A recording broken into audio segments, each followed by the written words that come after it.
রমজানের ওই রোজার শেষে আরে এই আরে এ কি আরে আশ্চর্য খুশি হয়েছো? এ কি হলো? আজকের ব্রেকিং নিউজ, সাকিবকে কাছে পেয়ে হাত দিয়ে সালাম করলেন শবনম ইয়াসমিন বুবলি। তবে এমন ভাবে খুশিতে আত্মহারা হয়ে সাকিবের কাছে যেয়ে সালাম করলেন যেন সাকিব তার খুবই নিকটতম কাছের মানুষ, মনে হচ্ছে নিজের স্বামীকে সালাম করছে। হ্যাঁ বন্ধুরা, তবে সবটাই বলবো ভিডিওটি না টেনে সাথে থাকবে, সামনে আরো মজা আছে। বলিউড সুপারস্টার সাকিব খানের ক্যারিয়ার তো অনেক আগেই তৈরি হয়ে গিয়েছিল, তবে এবার যেন শবনম ইয়াসমিন বুবলিকে নিজে হাত ধরে তার ক্যারিয়ারকে তৈরি করে দিয়েছেন।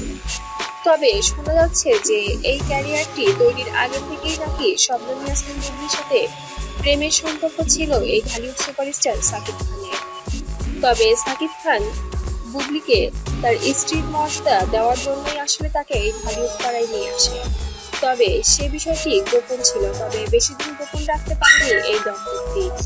তাদের প্রেম, বিয়ে এবং সন্তান এখন সবকিছু উপেক্ষা করে তারা এখন বিচ্ছেদের মধ্যে দিয়েই যাচ্ছে।